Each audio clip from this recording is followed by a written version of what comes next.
Pada kesempatan ini, saya akan membahas mengenai perpindahan kalor.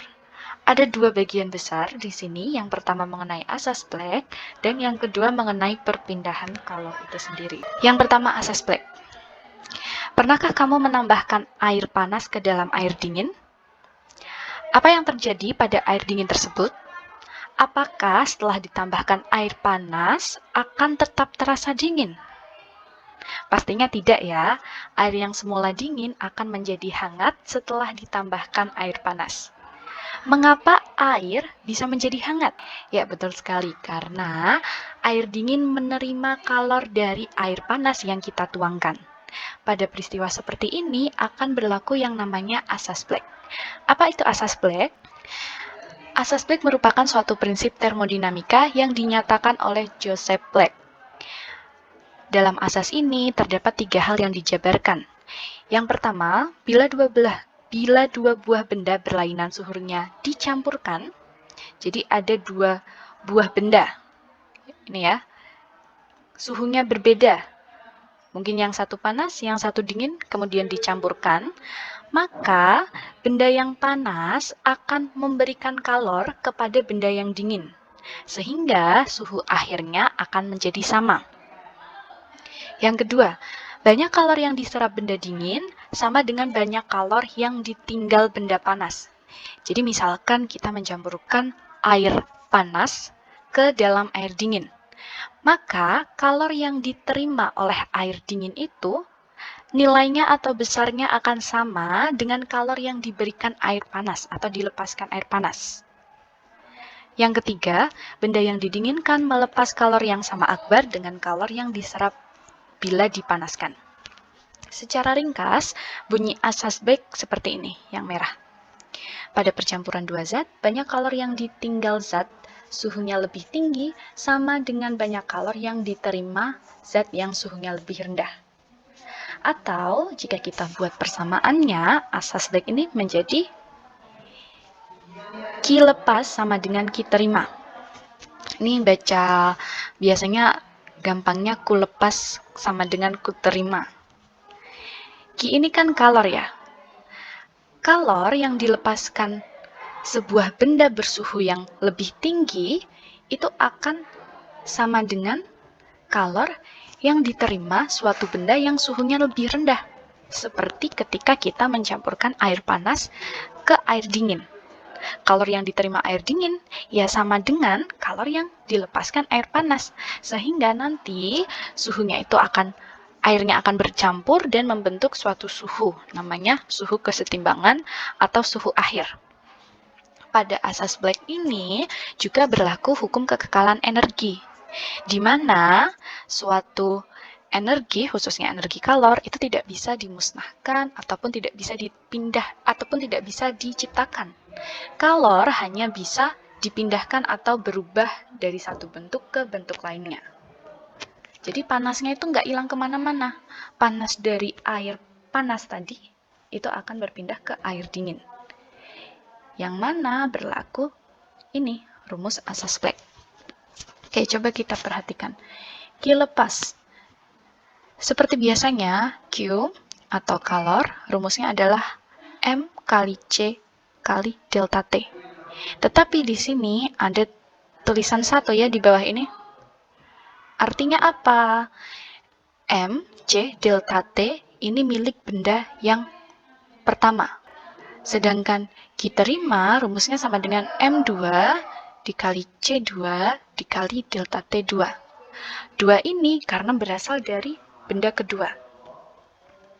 Kemudian bisa dijabarkan lagi sama dengan M1 dikali C1 dikalikan delta T. Delta T di sini pada asas Black itu yang pertama suhu benda 1 dikurangi TC. TC adalah suhu campuran atau suhu akhir. Nih, dilihat di bagian keterangan. Sama dengan massa benda 2 dikali kalor jenis benda 2 dikalikan delta T2. Delta T2 itu suhu akhir dikurangi suhu benda kedua. Jadi misalkan kamu punya di sini ada air ya. Ini air. Kemudian kamu mau memasukkan air yang lebih panas, seperti peristiwa di slide sebelumnya. Maka, air yang kamu masukkan di sini akan menjadi benda yang pertama. Karena di sini kan air panas ya, misalkan suhunya adalah 100 derajat Celcius. Kemudian kamu campurkan dengan air dingin. Nah, ini adalah benda keduanya. Misalkan suhunya 30 derajat Celcius. Ketika air panas ini dimasukkan ke dalam air dingin, maka nanti akan berlaku rumus ini. M1-nya milik air yang panas ini. Berapa? Nanti biasanya di soal diketahui. Kemudian kalor jenisnya, kalau air berarti 4200 Joule per kilogram derajat Celcius. T1-nya 100. TC, biasanya TC inilah yang akan dicari. Berapa sih suhu kesetimbangannya? Berapa sih suhu campurannya? Berapa suhu air hangat itu? Nah, itu yang akan dicari. Coba kita lihat contoh soalnya. Air sebanyak 0,5 kg yang bersuhu 100 derajat Celcius dituangkan ke dalam bejana dari aluminium yang memiliki massa 0,5 kg. Jika suhu awal bejana sebesar 25 derajat Celcius, kalor jenis aluminium sebesar 900 Joule per kilogram derajat Celcius, dan kalor jenis air 4200 Joule per kilogram derajat Celcius, maka tentukan suhu kesetimbangan yang tercapai. Anggap tidak ada kalor yang mengalir ke lingkungan. Artinya, kalor ini hanya akan berpindah dari apa? Dari air ke mana? Dituangkan. Berarti dari air ke bejananya. Bagaimana cara mengerjakannya? Kita bisa mengetahui benda satu yang mana, benda dua yang mana. Benda satu itu biasanya yang memiliki suhu yang lebih tinggi. Sedangkan benda kedua itu suhunya lebih rendah. Sekarang kita list dulu, diketahui apa? Air. Air sebanyak 0,5 kg. Kita tulis di sini. Memiliki suhu 100 derajat Celcius. Sedangkan di sini ada keterangan suhu awal bejana 25 derajat Celcius. Oke, kita tahu berarti benda yang suhunya lebih tinggi adalah air. Sehingga air ini kita jadikan benda satu. Jadi di sini ada keterangan massa benda pertama atau massa air adalah 0,5 kg. Kemudian suhunya 100 derajat Celcius. C atau kalor jenis, di sini ada ya, 4200 Joule per kilogram derajat Celcius. Kemudian, bejana ini menjadi benda duanya. Karena apa? Karena suhunya lebih rendah. Kalau lebih rendah, pasti dia akan berfungsi sebagai penerima kalornya ya. Kan tadi Q lepas sama dengan Q terima, atau Q lepas sama dengan Q terima. Jadi bejana ini yang akan menerima. Bejananya memiliki massa berapa? Di sini ada. Bejana aluminium memiliki massa 0,5 kg. Ditulis. Suhunya 25 derajat Celcius. Ditulis T2. Kalor jenisnya 90 derajat Celcius. Ditulis juga. Yang ditanyakan apa? Tentukan suhu kesetimbangan.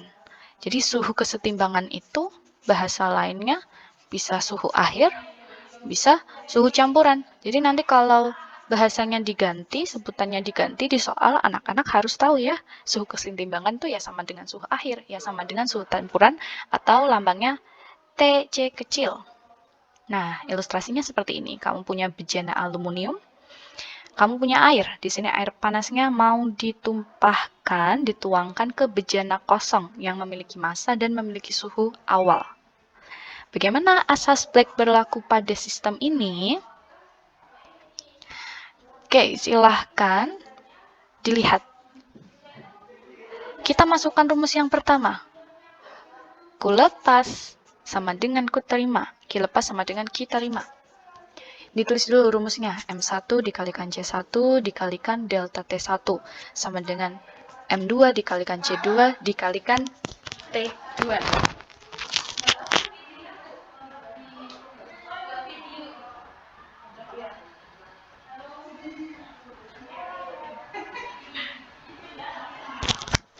Oke, saya teruskan. Setelah kalian menuliskan rumusnya seperti ini.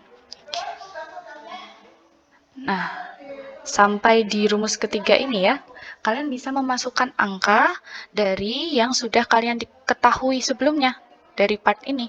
Silahkan dimasukkan. M1-nya, berarti M1 ini kan, ini apanya? Air.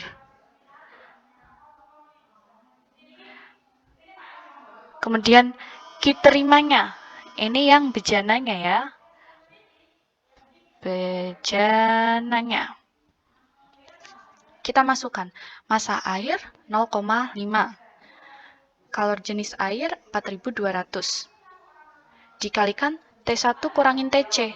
T1-nya 100 derajat Celcius dikurangin TC. TC-nya kan belum diketahui ya, karena TC itu yang kita cari.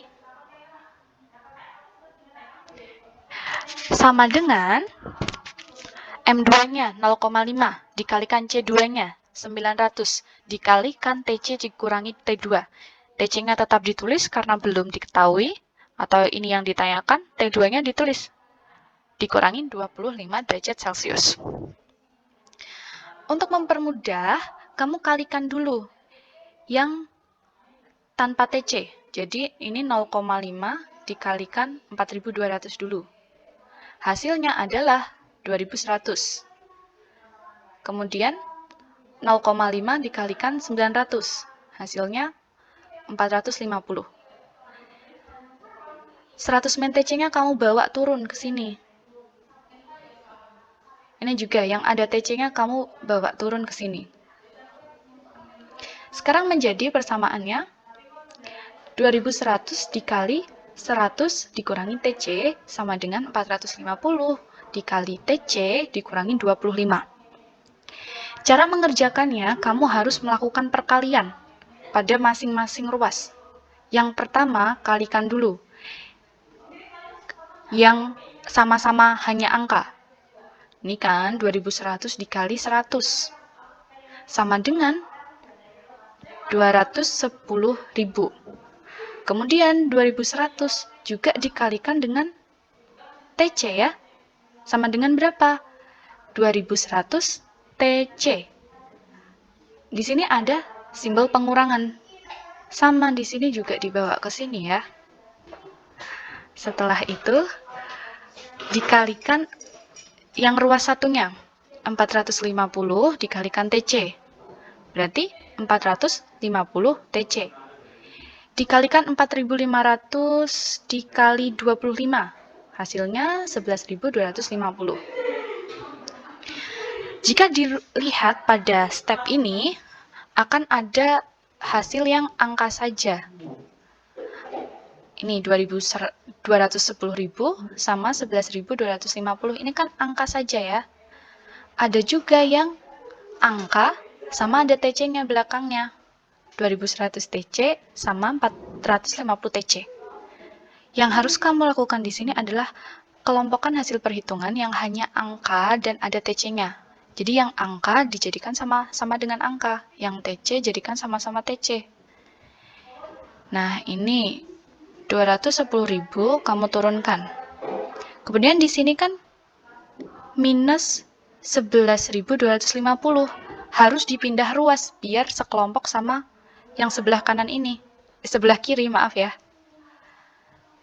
Nah, ini negatif ketika berpindah ruas melewati tanda sama dengan, maka tandanya akan berubah. Tadinya dikurangi atau negatif, sekarang menjadi ditambah. Ini seperti penjumlahan atau pengurangan bilangan bulat ya pada matematika. Kemudian 450 TC dibawa turun. Nah, harus dikelompokkan kan dengan 2100 TC, tetapi ini dari ruas kiri mau ke ruas kanan. Berarti tanda negatif di sini nanti akan berubah menjadi tanda positif. Sekarang kamu punya persamaan 210.000 ditambahkan 11.250 sama dengan 450 TC ditambahkan 2100 TC. Nah, ini dijumlahkan biasa. Hasilnya 221.250 sama dengan 2.550 TC. Cara mencari TC, ini kan perkalian ya sebenarnya. 2550 dikalikan TC. Cara mencari TC, kalau di sini perkalian, mau pindah ruas, di sini jadinya harus menjadi pembagian. Gini ya, jadi 221.250 akan dibagi 2.550. Nah, nanti ketika ini dibagi, maka hasilnya akan menjadi 86,76. Sama dengan TC. Nah, inilah yang disebut sebagai suhu kesetimbangan atau suhu akhir atau suhu campurannya. Jadi kesimpulannya, suhu akhir atau suhu campuran dari air dan bejana adalah 87 derajat Celcius. Kenapa kok bisa menjadi 87? Karena di sini bisa dibulatkan ke atas ya. 76 itu kan sudah melewati 0,5. Jadi kita bisa menganggapnya ini 87 derajat Celcius. Nah, silahkan kalian mencoba kuis ini. Ini menggunakan rumus yang sama, menggunakan asas Black. Silahkan di list dulu, diketahui, kemudian yang ditanyakan apa, baru dikerjakan. Kalau saya lebih mudah menentukan benda satu sama benda dua, biasanya kan ada yang kesulitan menentukan mana sih yang benda satu, mana sih yang benda dua. Coba kamu bisa mengilustrasikan seperti ini. Dan dilihat suhunya. Yang lebih besar akan menjadi benda pertama, karena akan melepaskan kalor. Oke, yang kedua, perpindahan kalor. Pernahkah kamu menyetrika baju? Nah, ketika kamu menyetrika baju, pastinya kan harus menyalakan setrikanya ya. Jadi kamu menghubungkannya ke listrik. Kemudian bagian logam yang berfungsi untuk menghaluskan pakaian, itu akan terasa panas. Jadi kalau setrika itu bentuknya seperti ini ya. Nah, bagian bawah ini ya maksudnya yang digunakan untuk menyetrika. Maka bagian itu akan terasa panas. Kemudian kamu gunakan setrika untuk menghaluskan baju, maka baju juga akan terasa panas. Mengapa baju yang tadinya mungkin ketika kamu pegang rasanya biasa aja, atau kalau yang bahannya katun tuh agak dingin-dingin gitu ya, tetapi setelah terkena setrika yang panas, baju juga ikutan panas. Kenapa? Kenapa kok bisa seperti itu? Jawabannya, ketika setrika yang panas bersentuhan dengan kain, kalor dari setrika akan berpindah ke kain, sehingga menyebabkan kain baju terasa hangat atau panas. Jadi di sini ada kalor yang berpindah. Dari mana? Dari setrika yang panas ke kainnya. Nah, perpindahan kalor yang seperti ini disebut perpindahan kalor yang terjadi secara konduksi. Kenapa kok konduksi? Coba perhatikan. Ketika kalor berpindah dari setrika ke kain, apakah setrikanya nanti menyatu dengan bajunya? Menyatu dalam artian tidak bisa dipisahkan. Pasti tidak ya. Artinya di sini yang berpindah hanya apa? Hanya kalornya saja. Tidak diikuti dengan perpindahan partikel dari setrika menuju ke kain. Sehingga konduksi itu memiliki pengertian, konduksi merupakan perpindahan panas melalui bahan tanpa disertai perpindahan partikel-partikel bahan tersebut. Biasanya konduksi terjadi pada benda padat. Contohnya, misalkan kamu punya satu batang logam, kamu panaskan seperti ini. Seperti yang kita ketahui, logam itu kan termasuk benda padat. Partikel penyusunnya pasti sangat rapat. Tetapi ketika menerima kalor di sini, menyebabkan adanya gerakan atau getaran dari partikel-partikel yang ada di logam, sehingga suhunya itu akan naik.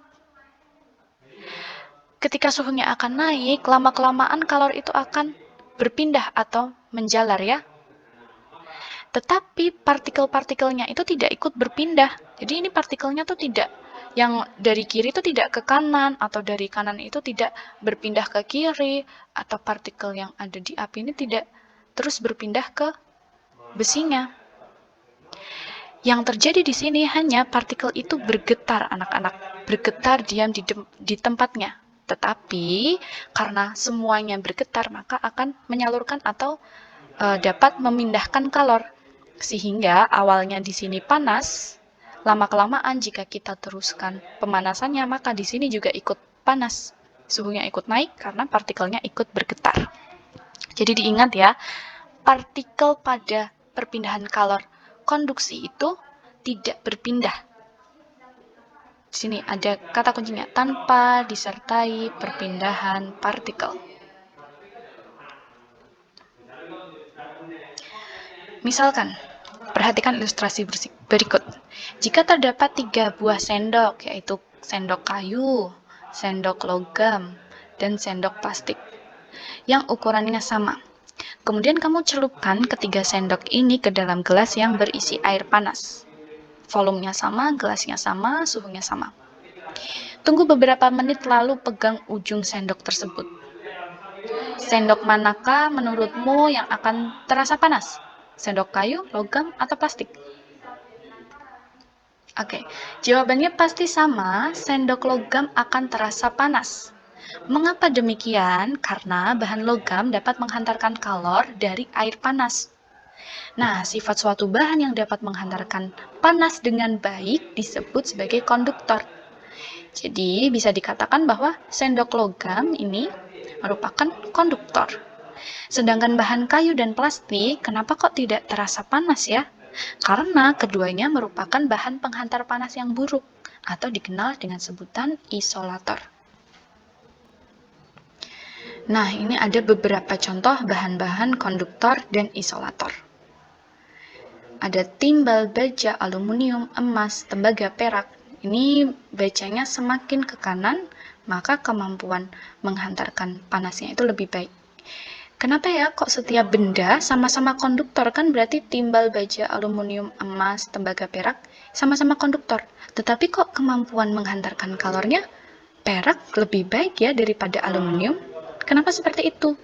Karena ini tergantung pada konduktivitas sebuah bahan. Jadi konduktivitas itu adalah kemampuan menghantarkan panas dari suatu benda. Nilainya atau kemampuannya akan berbeda-beda satu benda dengan benda lainnya. Sedangkan ini contoh isolator, ada air, bata, kayu, styrofoam, udara, dan ruang hampa. Semakin ke kanan, kemampuan menghantarkan kalornya semakin buruk. Jadi air ini menghantarkan kalor lebih baik daripada udara, dan lain sebagainya.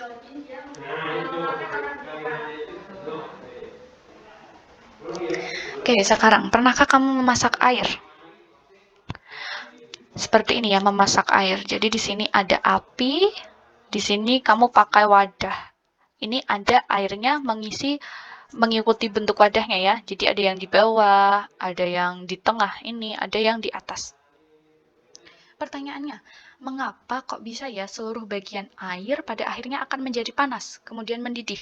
Padahal, kan yang terkena panas atau yang terkena api, itu hanya bagian bawah panci ini. Tapi kenapa kok yang atas ini juga suhunya nanti bisa sama-sama 100 derajat Celcius ketika mendidih? Yang bawah juga seperti itu. Kenapa? Kenapa kok ini bisa jadi panas? Jawabannya, karena pada peristiwa memasak air terjadi perpindahan panas secara konveksi. Coba perhatikan gambar di sebelah kiri. Ketika ada suatu sumber yang memanaskan air di dalam panci ini ya, jadi di sini ada api, bagian air yang berada di dasar itu akan terkena panas atau menyerap kalor lebih dahulu. Ingat lagi, ketika sebuah benda menerima kalor, maka akan terjadi pemuaian. Pemuaian ini akan menyebabkan susunan partikel air yang tadinya itu cukup renggang menjadi bertambah renggang ya, sehingga akan menjadi ringan atau kerapatannya itu kecil. Karena ringan, maka air yang sudah terpanasi ini akan bergerak naik ke atas. Sedangkan air yang ada di atas ini kan belum terkena kalor ya, yang besarnya sebesar yang di bawah. Di sini air yang berada di atas, susunan partikelnya itu lebih rapat, sehingga menjadikan air yang ada di atas ini lebih berat. Kalau lebih berat, pastinya dia akan menujam atau dia akan bergerak ke bawah ya, tenggelam seperti ini.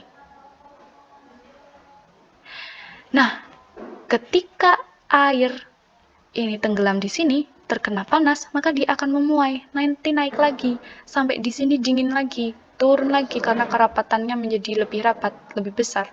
Sampai di sini memuai lagi, lebih renggang, kerapatannya menjadi lebih kecil ya.